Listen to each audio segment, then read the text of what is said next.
हमें फक्र और गर्व है कि हमने अपने वर्तमान जीवन में अयातुल्ला खामनेई साहब को देखा, सुना, समझा। इस बात पर फक्र है आपको? मुझे बहुत गर्व है। इतना मिसाइल का हमला होना चाहिए, इतना मिसाइल का हमला होना चाहिए कि वहां जब वैज्ञानिक जांच करे तो आने वाले हजारों साल तक सिर्फ और सिर्फ मिसाइलों का ही दस्तावेज मिले और मिसाइलों का ही अंश मिले। इतना क्रोध है। मौत का बदला मौत होना चाहिए। रमजान के पाक महीने में पापियों ने इस तरीके का पाप किया है खामनेई साहब का हत्या करके कि वो कभी ना कुरान में माफी के लायक है और ना ही रामायण में माफी के लायक। हमने सुना है वैश्विक स्तर पर तमाम राष्ट्राध्यक्ष अपनी जान को बचाने के लिए बंकरों का सहारा लेते थे, जमीनों के नीचे छुप जाते थे, देश छोड़ के भागे हैं।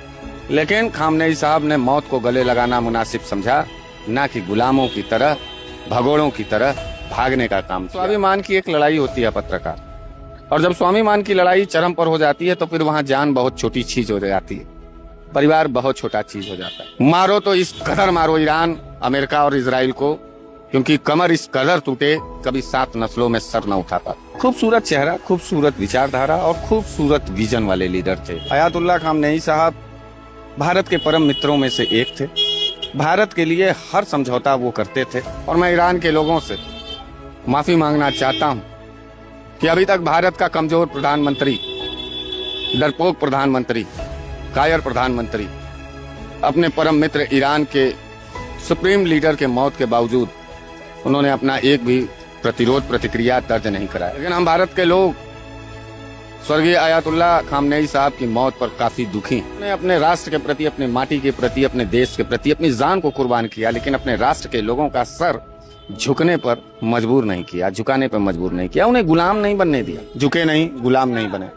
लेकिन ये जो अरब खाड़ी के देश लोग हैं, जिनको ये लगता है कि अमेरिका उनके साथ काम करेगा, तो वो याद कर ले हमास को, वो याद कर ले वेनेजुएला को, उनके प्राइम मिनिस्टर। इनकी भी हसर वही होगी, वो बारी बारी से काटेगा। मुसलमान साथी अपने आप को शिया सुन्नी में बांटे तो शायद वो अपने बर्बादी की तरफ जाएंगे। हम शिया समुदाय के इस दुख के बेला में एक छोटा हिंदू होकर के उनके साथ खड़े हैं। और मैं अगर ईरान का सेनाध्यक्ष होता तब तक हम ट्रंप सहित पूरे अमेरिका के नक्शा को बदल देते कि जिस तरीके से खामनेई साहब को मारा गया, उसी तरीके से इजराइल और ट्रंप को भी ईरान की सेनाध्यक्ष मारे और बतावे कि हम किसी से ना कमजोर हैं और ना ही कोई हमको झुका सकता है। कि यह रमजान का महीना बदला लेने का महीना तो नहीं है, अल्लाह की इबादत का है। लेकिन अल्लाह ने कहा है कि जब जब इस्लाम पर, इस्लाम की विचारधारा पर, कुरान पर खतरा हो तो उस वक्त भी कलेजा खोल करके लड़ाई और जंग में जाना चाहिए और अपने राष्ट्र, अपने देश, अपने नेता के मौत के खिलाफ एक बड़ा जंग का ऐलान करना चाहिए। और